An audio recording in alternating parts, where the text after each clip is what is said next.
What happens when a group of lifelong besties trades middle school crushes for midlife hot flashes? You get a lot of laughs, a little bit of venting, and a whole lot of heart. We've survived cross-country moves, career shifts, and changing jean sizes together.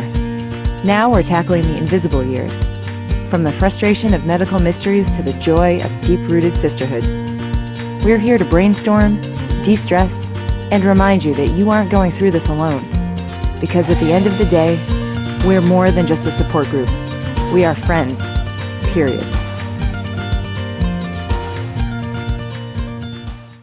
Hey everybody, welcome to Friends Period. I'm Megan. I'm Lisa. I'm Erin. I'm Tara. I'm Colleen. Thanks for joining us. So anybody have any news to share? Anything interesting or exciting happen over the past week?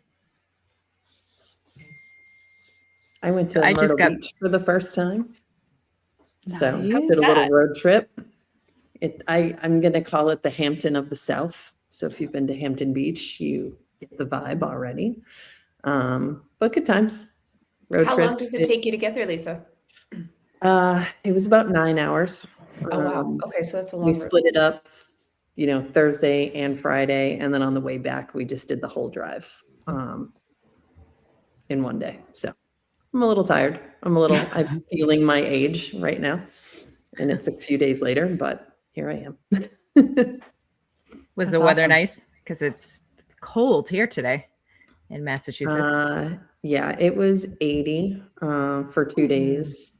And then the day we left, it was cold. But the night times were kind of chilly, but I definitely got a sunburn and remembered why sunscreen is important.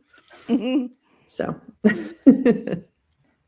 I think Mother Nature is going through menopause too, because the weather here in the Northeast has been ridiculous. One day it is 80 and the next day it's 45. So not a whole lot of fun here. Yeah, I was kind of hoping that little heat wave, I'm going to call it, that we had last week, is that unseasonable weather was only temporary. It felt like too much too fast. Mm-hmm. When my son came home from school one day and he's like, "Can I turn the AC on?" No, not turn the AC on before we hit May. Open the windows and enjoy the air. Yeah. Yeah. It did get humid though. The last of those hot days, Yeah. like you realize like, oh, here's the humidity. So Yeah. I would like the creep to be a little bit slower. It seems extra cruel too, just for us going through hot flashes and all of that. And we can't even rely on what the weather is supposed to be doing for the time of year it is. You think like, oh, we're getting these hot flashes, but at least it's going to be cool in, January. And it's like, oh no, we have a heat wave and it's suddenly 85. But then, now For that reason, almost I don't in pay May. attention to the weather. Like I'm pretty oblivious. It doesn't matter. It really doesn't, because one day I'm like, oh, it's going to snow. I'll say to my husband, and he says, "Tara, we're getting 1.5 feet of snow today. Like, where have you been?" I don't know. It could snow. It might not snow. New England, they'll predict a blizzard and we'll get an inch of snow. So. Mm-hmm. I do feel though, as you get older, you become increasingly more interested in the weather. It's happening to me. And yes, and the birds too, which I don't understand. But I will just share that I went up to New Hampshire this weekend and I went hiking on Saturday, and we were on Mount Washington, and it was so New England because the backside of Mount Washington, a lot of people do backcountry skiing on Tuckerman's Ravine, and they were all in tank tops and shorts, ski boots. And I was like, this is New England. I mean, it was, yeah, exactly. It was crazy. So I have a bird sound identifier app. That's amazing. And you need to share that. I literally pull this out every day. I'll be out with the dog and I'll be like, what bird is that? And then I pull out my it's called Merlin. I love my bird app. You have to look up the data, the median age of the user of that app. I need to know. Yes, agreed. How did we get here that we're interested in the weather and birds? We Yeah. have a resident, like pterodactyl-sized woodpecker that Oh my God. comes to our yard to eat off of a dead tree stump every day. So we are currently enamored with that. And I also would like, I'm kind of following when the hummingbirds will show up in my area. So we put out the hummingbird feeder this weekend. So I guess I'm with you, but I really need to know like what age people go bird crazy. So we need to look that up, Aaron. Does anybody follow I will. Jackie and Shadow, the bald eagles in, I think they're in Big Sur, California? I mean, like we have like a family group chat going when their eggs hatched. It was like 11 p.m. and my sister's like, the baby's hatched. And I'm like, what is she talking about? I was following that for a little bit. Yeah. Until are there more eggs? Because I feel like that was last summer, maybe, or last spring. And I remember that. Yes, it was right around Easter. It was Okay, right around so these Easter are that new. they hatched. Yeah. These are new eaglets. Eaglets, yes. Eaglets. Yes, I said eaglet. I learned that from my bird app. Years That's ago, we amazing. would've said, did you hear about the baby eagles? And now they're eaglets. So there you go. That's awesome. I couldn't love this conversation anymore. I think we're Like just the gonna do this for a conversations half we've an had hour. all the way through, we just like Yeah. we just circled all of life. Like we had all the conversations about the boys and all the things when we were younger, and now we are our mothers. Because my mother About used the to weather stare and at birds. too. Yeah. Yes, The weather Boys and to here birds. we are. What is I that love it. movie? Maybe you guys have seen that movie. Is it called the Big Year or it's about birding, but it's kind of a comedy. Come on. Did you No? say about birding as in Yeah. bird is a verb? Yeah, there's a whole Just thing. happened. It's a thing. Now I have to look it up. Proceed amongst yourselves. I I'm gonna look know up that movie. social media turned friend into a verb. You can friend somebody on social media. I didn't Oh, know yeah. bird had been turned into one as It's well. birding, yes. Bird Yeah. watching. Yep. Because it's Okay. it's So we just active, shortened you know, it. We you're just took out the hiking and- watching and we just turned, okay. yeah. Okay. Birding. All right, so this I mean- movie was from 2011. If you guys haven't watched it, that's my homework for you for the next, I don't know, life is hard. So I can't say over the next week because probably can't all find time to do it. But 2011, it's Steve Martin, Owen Wilson, Jack Black. Do I need to say more? It's called The Big Year, and it is about they travel across the continent dealing with personal crises and challenges of bird watching, and is based on it's really, really funny. So you Oh must my They God, didn't that have the sounds app. fantastic. They didn't have the app. That's why it was so challenging. and it's about like the midlife crisis type stuff. So we should all be watching Obviously. this. And I actually want to rewatch it now. I haven't thought about that movie in years. I just thought about I the would fact that I attempt have to a watch it. bird on my sweatshirt. Welcome to that. There you go. You would attempt to watch it, but what? I would attempt to watch it, but probably immediately fall asleep on the couch, which is not a reflection of On the movie. The movie. yeah on the movie. I sit to watch a movie or show, whatever, at night, and it's like I'm there, I'm watching, I'm taking it in, and then it's like somebody just hits a light switch, and I'm just out. Anyway, So I not a digress. reflection of the movie, Erin, a reflection of your age. Yes. Yes. Well, that just came full Oh, circle. 100%. 100%. She's And I'm only wasted saying that all of because her- I'm the same way. She wasted Yeah. all of her energy throughout the day on the app, the bird app. My family used to Nothing left joke from that her face. I have a third eye. That's my television watching eye, but it's in my mouth because the head goes back, the mouth opens, and I'm out. Actually, the best, I know we have to get to the topic, but I'll tell the story. My son was very into the show Attack on Titan, which I don't know if any of you have heard of this, but it's an anime, and it's in Japanese. So, well, you can watch it with English, subtitles, but he wanted to be pure and watch it with the Japanese and not the dubbing, the dubbing into English. So and he wanted me to watch this with him. So, we did. But this one night I did what I do and I fell asleep, and he like nudged me with his elbow, and I was just like, it's okay, I'm listening. My eyes are just He's like, resting. but it was in Japanese. He's like, you suddenly know Japanese. Oh, really? Oh, that's fine. I'm listening. But as I said it, I'm like, oh, that's not gonna fly. Oh no, It's not gonna work. That's not gonna work. Not this time. Curses. That's great. Oh my gosh. All right. Well, so as much as I love this, do you want to dive in for the topic for this episode, which Let's do it. we picked exercise, your relationship with it, how you utilize it, how it's evolved over the years. I don't know if anybody wanted to go first. I actually just wrote this down earlier today. So I feel like exercising, and I'm going to use air quotes for anybody that may not be looking at me, my whole life, right? Playing sports, doing all the things, wanting to be like my older brother. I've always been active. And I was just thinking about like what got me started as an adult with, post college. What else was I doing? And I've been a Peloton member for 11 years.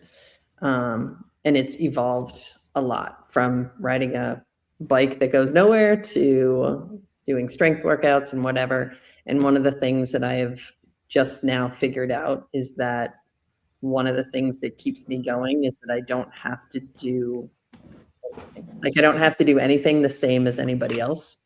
The beauty of wherever I live is I can just go do something that makes me feel better. So like lately, it's literally just been, as soon as I wake up, I do some yoga. And then if I can throughout the day, just to like get away from my classroom or to move, I just walk. And I'm like, oh, this is really like stress-free, because I don't have to, do a particular program. I don't have to do anything. And I feel like that's been the healthiest part of it for me, is just whatever in the moment I feel like doing, I can do it. And it took me, 48 years to get there, but I'm there now. That's amazing. That's awesome. As Yeah, I watch you other bring up people a walk by me from the gym right now, but I'm okay. You're definitely my role model there. I always feel better when I find something that works into my schedule and that I can stay consistent with. But that's my problem, is finding something that I can stay consistent with. And I always, I'll kind of do the thing that everybody does. I'm like, oh, I'm too sore today, or I'm too tired today, I'm going to rest a little extra, but I'll be good for a couple weeks and then I fall off for a week, or or more. So I'm in this constant battle to stay on a consistent routine, but I know I always feel better when I'm doing it. So I'm not sure why it's so hard to stick to it. I'm going to go with you, Colleen. Same thing. Like just I feel like I wasn't an active I didn't exercise a lot. I would say like in high school, I started probably a little bit in college, but I did a lot more walking and things like that. I would say after I had kids, I started like going to the gym more, starting lifting a lot more weights, and I really liked it. But as I've noticed, at least with myself, like as the kids have gone through like their different phases of life, the time to do things drastically shifts. And I feel like at least for the last couple of years, I'm in a stage where I really can't figure out where to put my workouts. And the only time I can do them is like I have to get up at 4:30 in the morning. Yeah. And the consistency and discipline to do that on a regular basis is challenging, to say the least. Because if it doesn't happen in the morning, I know, and I have now, like to Lisa's point now, I've embraced the fact that it's not happening after work. It's just in my life. It's just not. If it doesn't happen in the morning, it is not happening. So lesson learned for myself, but having that discipline at 4:30 in the morning is challenging. Yeah. I'm in that same boat too. I try to get up at 5 every morning and get on. I have a hydro, which is like a Peloton, but it's a rowing machine. Or do something else. but I think it's, I've had to sort of let go of what I think I should be doing, because I used to, I went through a period in my mid to late 20s and it's through my 30s where I was running a ton. I was running half marathons. I was going to the gym. I was doing yoga. Like I never felt, that's the best I've ever felt in my life. But my schedule and life permitted it at the time.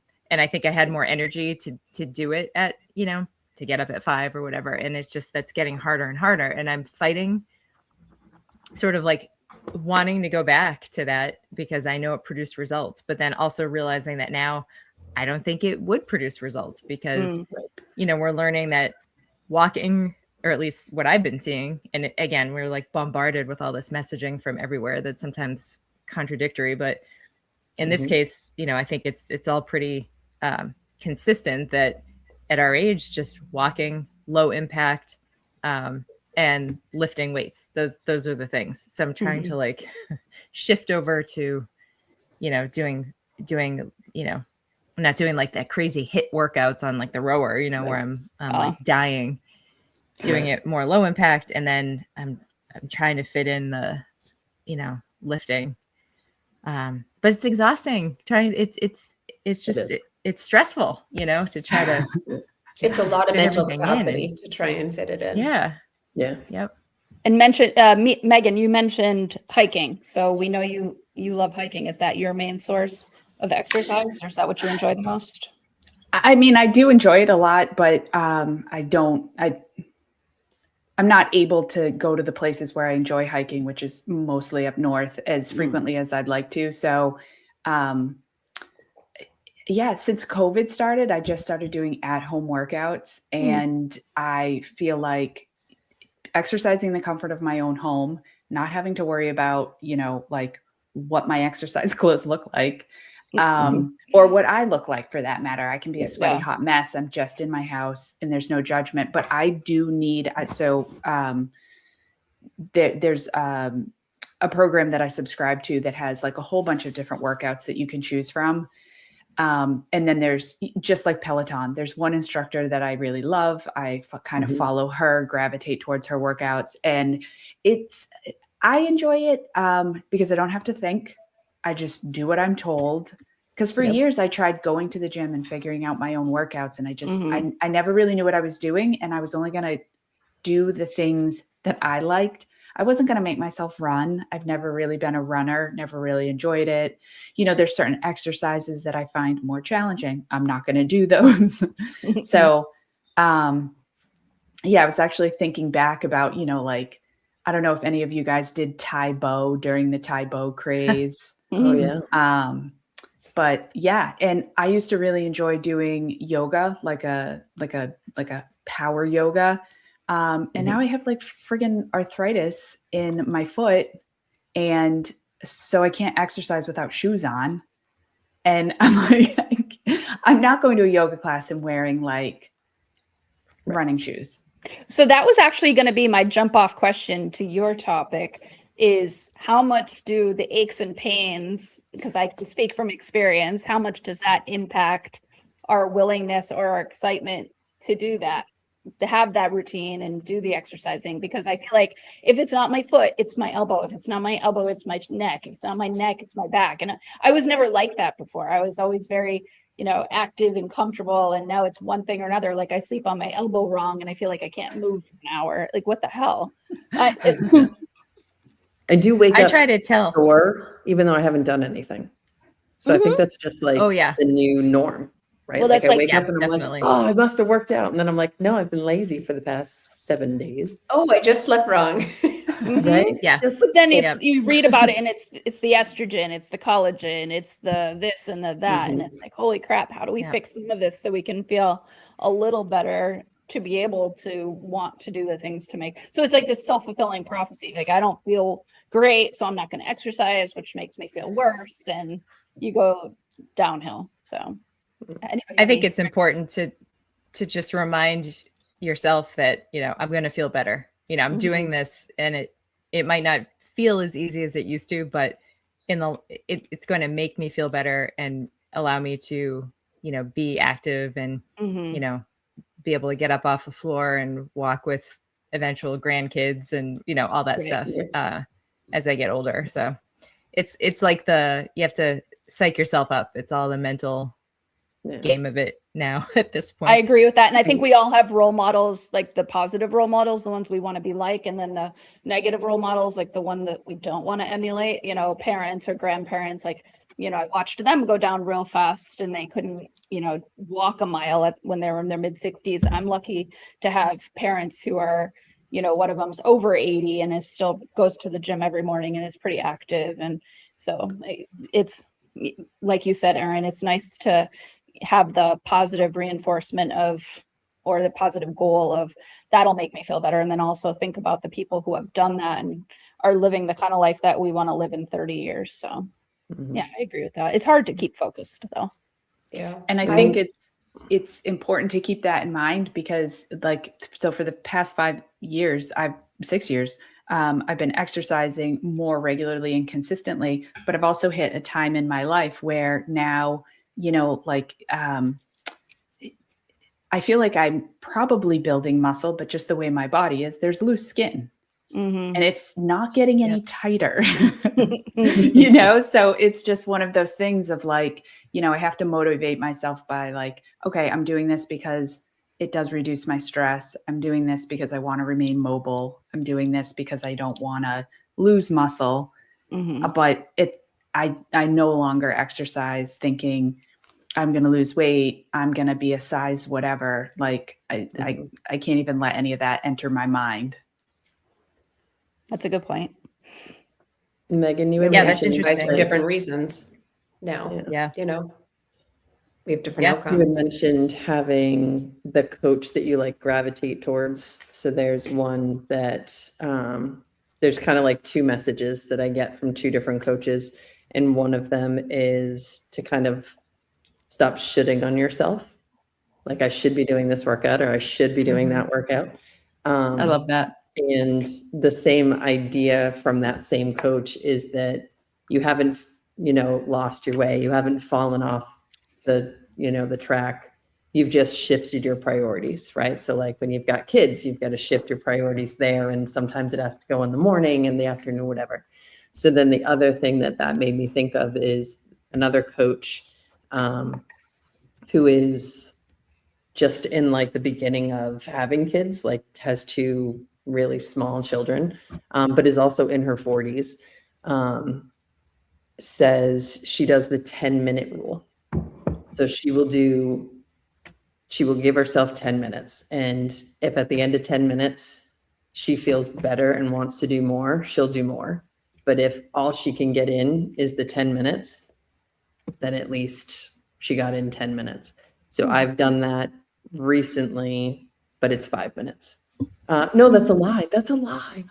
Yay, I've done the 10 minutes. I take the same exact yoga class every school morning. So every morning I go to school, I wake up at 5:25. I could have gotten up at 5:35 and still be ready on time, but I get up at 5:25 and I do the same, and it's standing. So I don't need to pull out a mat. I could do it in shoes. I have done it in shoes. But it's essentially a stretch.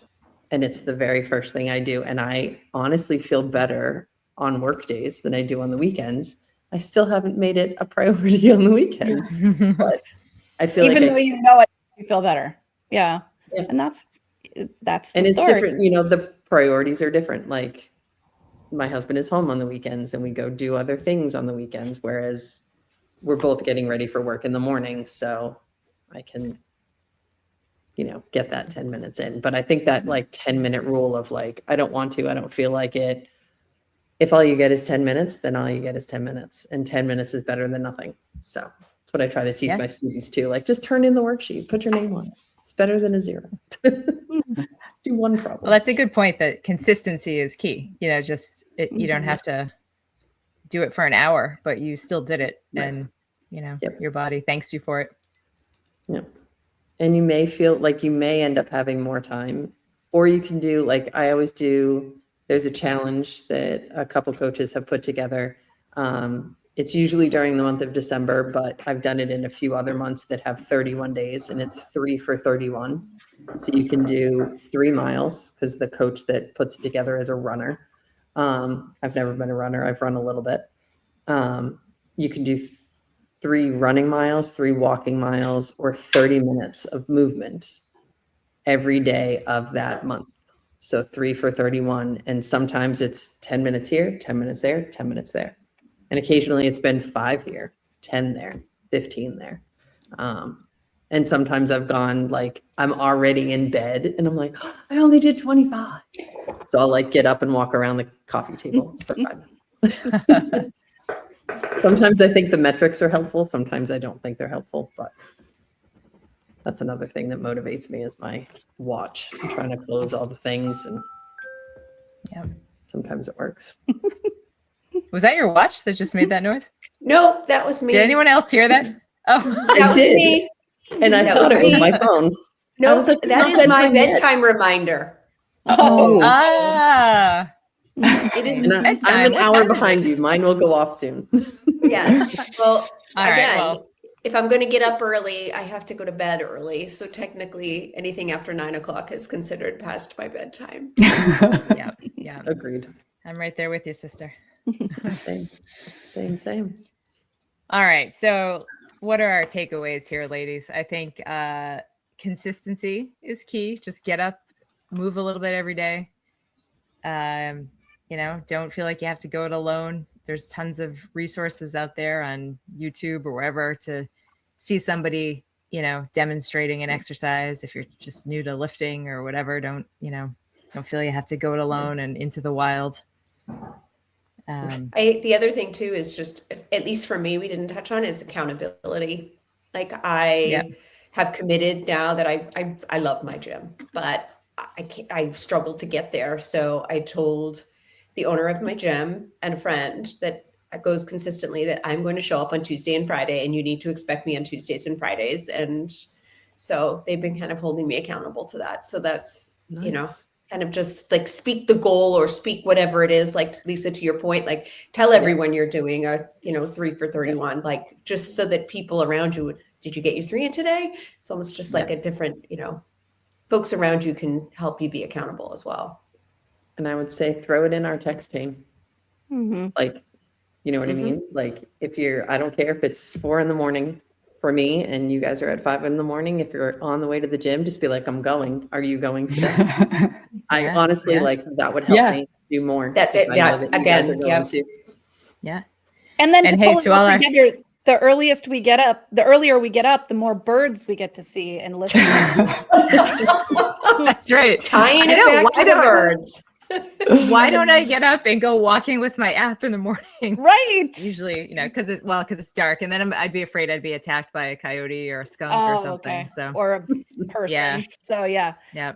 Good points. So our new friends, listeners, if you want to get on our social, tell us what you're doing for your workouts, and let us know. We'll keep you accountable too. We'll check in on you. Absolutely. And what the most interesting bird is you've seen in the last week. That's high priority Yes, for me as well. most importantly. No, I do have one question. Okay. When you hear a new bird, besides its hoping real name, bird. do you give it a new name? Like I saw a red-winged blackbird, but I wanted to name him like Harry or something. I don't know if it has that functionality, but I'll have to try in our it. head, So I would like to name the bird. this app is not sponsoring this podcast, so we just get that out there. But they could I be don't a know what it does. sponsor. So you just you hear the birds and you and then you can't see that, it says finding your birds, and it's it has this cool, you can't see that, this cool So it's like when we used to real like try to time- figure out what song was playing. Yes, Except now yes, we have yes. to figure Yeah. out what bird The is singing. bird Yep. version. it's Middle-aged Shazam woman. for birds. Yes. The 40-something-year-old women bird app.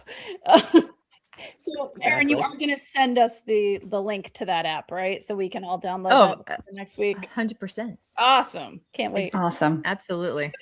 Absolutely. Well, a little birdie told me that you guys are all the most awesome people in the world, and we're so glad for those of you that have also joined us. And if you want to also download the Bird app, maybe we'll even throw a link out on our social media pages. So come find us there and learn all kinds of fun stuff.